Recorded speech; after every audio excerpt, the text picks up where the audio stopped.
Tonight, the East Baton Rouge Coroner's Office positively identified the remains found in North Landfill as those of missing 15-year-old Derrius Minnieweather. Late this afternoon, the coroner confirmed the DNA match, and today, District Attorney Hiller Moore confirmed to News 2's David Hamilton his office is still considering seeking the death penalty against the suspect in this case. Michael, Sylvia, the search for Derrius Minnieweather has meant weeks of searching through trash here at the North Landfill. But for the people doing that work, this search has taken a physical and emotional toll. The pictures may look brutal, but for those who had to spend time in the sun, heat, and humidity day after day, it's been described as even more brutal than it looks. For almost 6 weeks, crews worked a total of more than 17,000 hours across 821 shifts. They combed through 4,000 tons of material and processed more than 4,000 animal bones.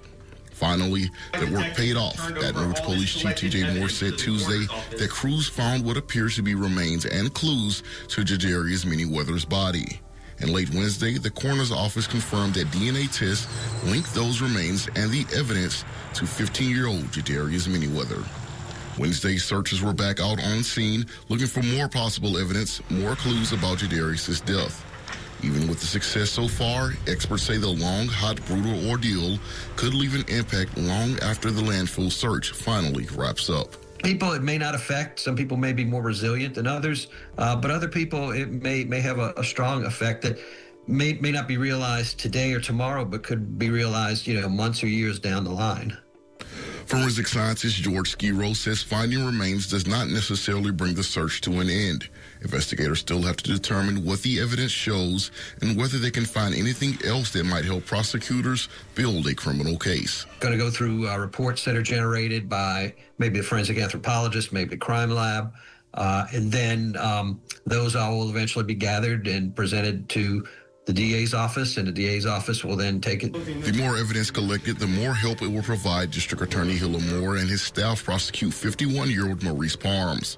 Police arrested Parms back in June, charging him with first-degree murder after Derrius' disappearance. First of all, the fact that a young person is alleged to have been killed by an adult, it's over a younger girl, female victim, who was also alleged to have been victimized by this same particular person.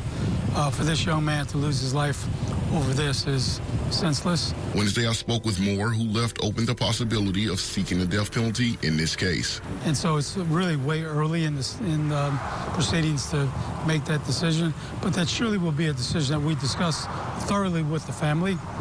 And the family's thoughts and their ideas on that will weigh heavily in our decision, but we also, at the same time, weigh not only what their wishes are, but also what the evidence is. Searchers will continue to work through the North Landfill.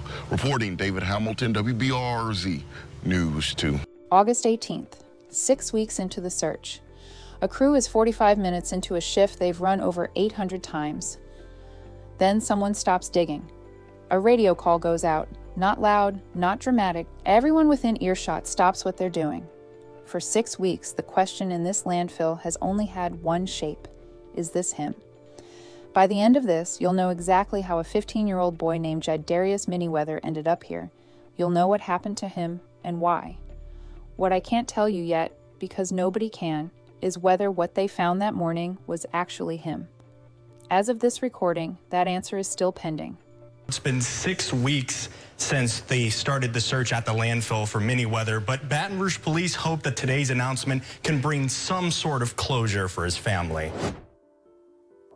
For weeks, crews got to work to find the body of Derrius Minnieweather, combing through the landfill. We were able to use GPS coordinates from the machinery that spread out that material to shrink this area down to make it our best chances in locating Derrius's remains. And then Tuesday morning, I can report that we've located suspected human remains, and the evidence gives me hope that these remains belong to Derrius. Now the remains have been turned over to the coroner's office to be processed. Part of the process will include DNA testing by the Louisiana State Police Crime Lab. That testing may take anywhere from 1 day to multiple days to get an accurate result. District Attorney Hiller Moore says it's his office's responsibility now to speak for the Minnieweather family and bring them justice. Ms. Tiara Jones is the Assistant District Attorney, the Section Chief that will handle this case in court. Maurice Parms is facing charges in Minnieweather's death and additional counts for allegedly having an inappropriate relationship with a teenager. While investigating the teen's disappearance, police found messages between Parms and a 16-year-old girl who knew Minnieweather. Parms was arrested for indecent behavior with juveniles and computer-aided solicitation of a minor. Additional BRPD documents show Parms and Minnieweather got into a fight on June 4th, and Parms was seen badly beating a smaller person fitting Minnieweather's description. On June 20th, we arrested Maurice Parms for the homicide of Derrius Minnieweather. On June 22nd, our evidence led us to strongly believe that Parms had concealed Derrius's body in a trash can, which was picked up by a garbage truck and brought to the North Landfill. Police say they found large suspected bloodstains near where the incident happened. Additionally, Parms was reportedly seen on surveillance footage dragging a garbage can to the road and getting rid of a child's bike. On Friday, Parms was arrested for the third time in this case. He was booked for forcible rape, trafficking, and indecent behavior with a juvenile. Additional charges related to his alleged inappropriate relationship with the 16-year-old girl. Parms is being held without bond in the East Baton Rouge Parish Prison. Michael, Sylvia. Joe Collins, thank you. Although BRPD believe they have found Minnieweather's remains, the search is far from over. News 2's Haley Jefferson is live tonight at the North Landfill. Yeah, Michael, Sylvia, while today's news marks a major step in the Derrius Minnieweather case, the search here at the landfill will continue on. On July 13th, BRPD, with the help of the FBI and several other agencies, kicked off a massive search at the North Landfill for where they believe the body of Derrius Minnieweather was dumped. Officials narrowing the 400-acre landfill down to a half-acre, where 3 search teams of 15 searchers trained by the FBI raked tediously through nearly 4 tons of hazardous materials and heat indexes over 100 degrees, making the search challenging and dangerous. As the district attorney, having visited that site, the very hot, nasty site, the work that these men and women did and the clothing that they had to do and under conditions they had to do were unbearable. But those conditions didn't stop the search from going on for several weeks. I saw they had Derrius's picture for every one of them to see his face every day they went out there, and he's let me tell you, it's horrible conditions. 1 inch at a time. After more than 17,000 man-hours and 821 shifts worked during the search, suspected remains of Derrius were found in the North Landfill. I'm glad to see that the family can get a little bit of closure and then start that healing process. At the same time, I'm ready for justice to prevail. It's time. Mr. Parms he's got to be accountable for his action.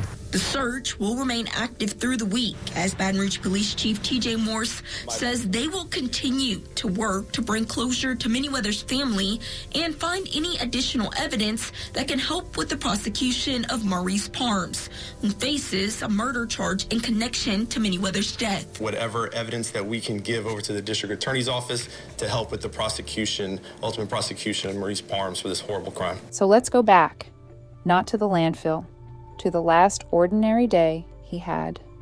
Baton Rouge, Louisiana. A neighborhood locals call Ghost Town, Foster and Winborn if you're looking at a map. Derrius Minnieweather was 15.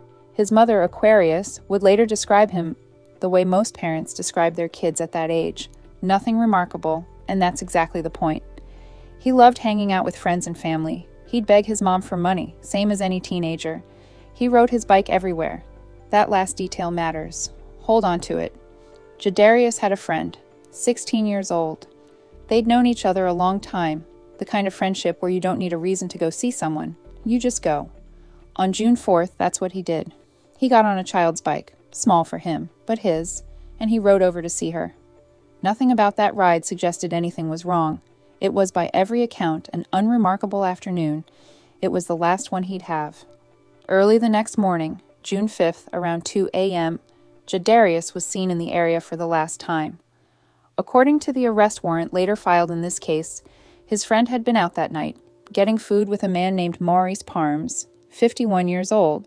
She came back, and that's when, investigators say, something between Derrius and Parms turned into an argument. Witnesses told police what they heard. A tall man, a smaller person, a struggle that went on for several minutes, not seconds, and underneath it, a second voice, softer, asking him to stop. Sit with that for a second, because whatever you're picturing right now, that's the same thing investigators had to sit with, working this case from a warrant and a handful of witness accounts. When it was over, there was blood at the scene. Later, testing would confirm it. Derrius didn't come home that morning, and for his family, that silence was the first sign that something had gone wrong. Here's what we know, at this point in the story. A 15-year-old went to see a friend. Something happened involving a 51-year-old man, and by morning, Derrius was gone. What nobody knew yet, not his family, not the police who'd eventually take the case, was how far this was about to go. In the first hours after Derrius went missing, nobody in Baton Rouge was calling this a murder. They were calling it what it looked like, a missing child. Family put his photo out. Local groups, the United Cajun Navy among them, organized searches. K-9 teams went through parks, through open lots, anywhere a 15-year-old on a bike might have ended up. That's the version of this story everyone hoped was true. A kid who'd wandered off or was lying low somewhere and would turn up. It wasn't the version detectives were building. As investigators worked the disappearance, they pulled surveillance footage from the area, and in it, they found someone matching Maurice Parms' description, doing things that had nothing to do with looking for a missing child. A man dragging a trash can out to the road, riding a child's bike, throwing away a mask, gloves, a t-shirt, then coming back later to take some of it back.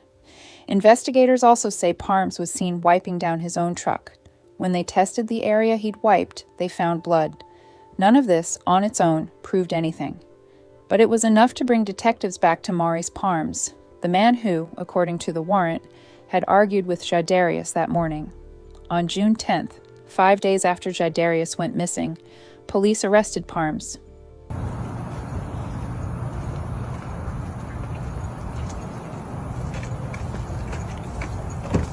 Maurice, did you kill 16-year-old Derrius? Do you have anything to do with his disappearance? If so, why? You got anything you would like to say?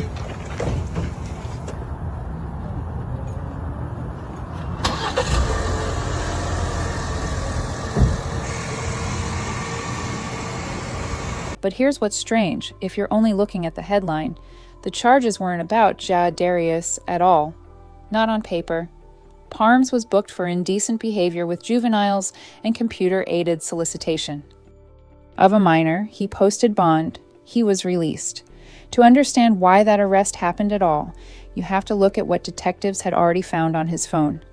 Messages, Cash App payments, sent to the 16-year-old.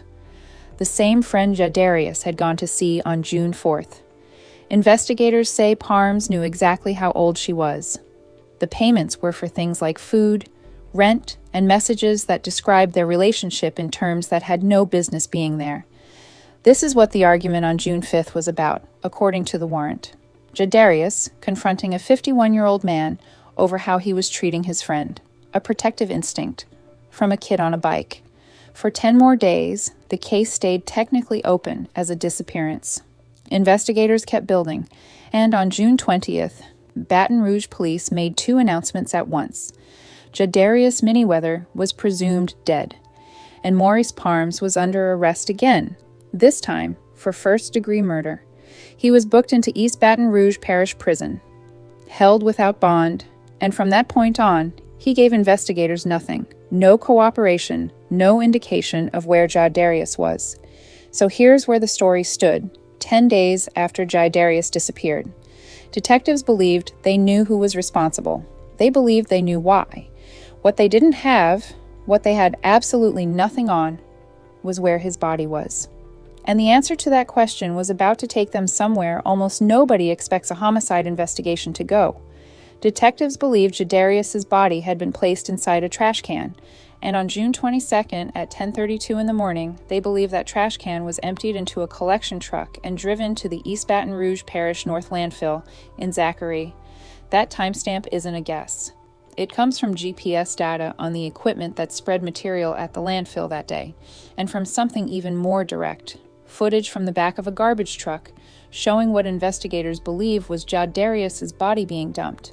Which brings up the obvious problem. A landfill isn't a room, it isn't even a building. This one covers 400 acres. It takes in around 1,600 tons of garbage every single day. Somewhere in that, they were looking for one 15-year-old boy. If you're wondering how often that search actually works, nationally, when someone's remains end up in a landfill, recovery efforts succeed roughly 12% of the time. Some estimates put it lower. Those are the odds Baton Rouge was working with. So before a single shovel moved, there were weeks of planning. The FBI got involved, specialists from the New Orleans field office, and from Quantico. The Louisiana National Guard, Waste Management, local and state police. Using that garbage truck footage and the GPS data, they narrowed 400 acres down to just over half an acre. Still enormous. Still, by any normal measure, an impossible task. But narrower than it had been. On July 13th, 5 weeks after Derrius went missing, the physical search began. Here's a choice worth pausing on. Officials could have brought in heavy machinery from day one, faster, but far more likely to damage or miss anything fragile in the material.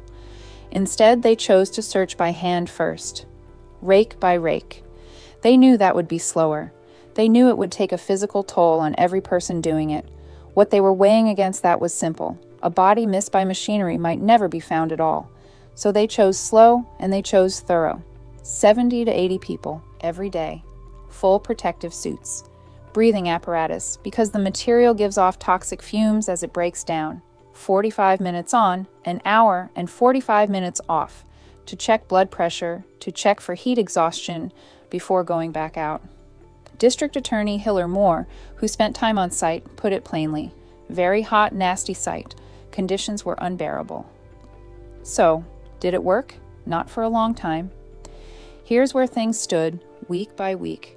Week 1, no remains. Week 2, still nothing, but over 3,000 man-hours logged.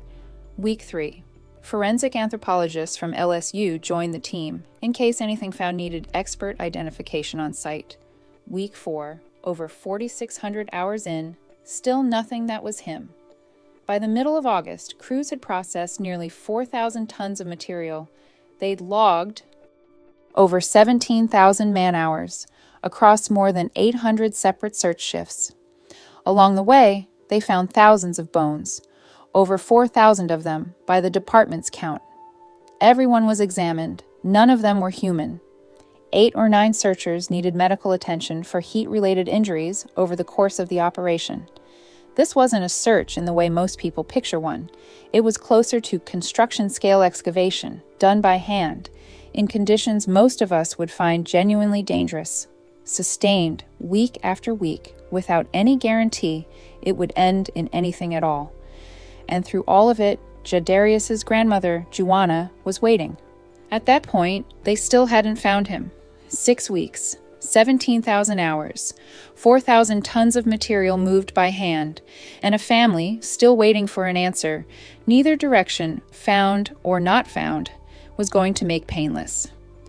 Then, on the morning of August 18th, something changed. This is the moment we opened on. 6 weeks in, 45 minutes into a shift. A search team, working a section of the landfill they'd labeled Cell 27. And in the material, they found something that wasn't glass, wasn't plastic, wasn't one of the thousands of animal bones they'd already ruled out, one by one, for 6 straight weeks. Alongside it, clothing. Clothing that, according to multiple sources close to the investigation, matched what Derrius was wearing the last time anyone saw him. Word moved fast. By early afternoon, Baton Rouge police had scheduled a news conference. Police Chief T.J. Morse stood in front of cameras and chose his words carefully, because he had to. What we found today was very evident that it's a very strong possibility that these are human remains, he said, and my personal belief that they belong to Derrius. Notice what he didn't say. He didn't say confirmed. He didn't say certain. 6 weeks of searching had taught this department exactly how much weight those words carry, and exactly how much damage it does to say them too soon. Morris has 3 children of his own. One of them is 15, the same age Derrius was. He said later that he couldn't imagine having to go to Derrius's mother and tell her they were ending the search without finding him. Mayor Sid Edwards spoke too. This son of Baton Rouge, he said, is going to be brought home. Here's exactly where things stand, as of this recording. The remains and evidence recovered on August 18th have been turned over to the coroner's office. DNA testing is being handled by the Louisiana State Police Crime Lab. Chief Morse said results could take anywhere from 1 day to several. As of right now, that confirmation hasn't come back publicly. We don't know, with certainty, that the remains found in cell 27 are Derrius Minnieweather. The search itself hasn't stopped either. Investigators are still combing that section of the landfill for anything more, additional remains, additional evidence that could strengthen the case against Maurice Parms. And that case has grown since June. Beyond the murder charge, Parms now also faces charges of rape, trafficking, and additional counts of indecent behavior with a juvenile, stemming from the same investigation that began with Derrius's disappearance. He's being held without bond. District Attorney Hiller Moore says he expects the case to go before a grand jury. None of these charges have been proven in court. Maurice Parms is accused, not convicted. That distinction matters, and it's going to matter a great deal more once, if this case goes to trial. So where does that leave this story? 6 weeks ago, a search began with almost nothing to go on beyond a few seconds of footage from the back of a garbage truck. It ended, or paused, depending on how you look at it, with something found in cell 27 that investigators believe, but cannot yet prove, is a 15-year-old boy who rode his bike to check on a friend. Maybe by the time you're watching this, that DNA result has come back. Maybe there's already an answer we didn't have while making this. If there is, we'll tell you. But as of right now, the most honest way to end this story is the way Derrius's grandmother put it, weeks before any of this was found. I'm happy and I'm sad. We see closure. We've been waiting. It's been a long time. Some cases end with a verdict. This one, right now, still ends with a family waiting for a phone call. Which piece of evidence in this case do you think mattered most? And what do you think the DNA result is going to show? Let us know in the comments. This wasn't the first time investigators have had to search a landfill for someone they believed was still there, somewhere, waiting to be found. It won't be the last.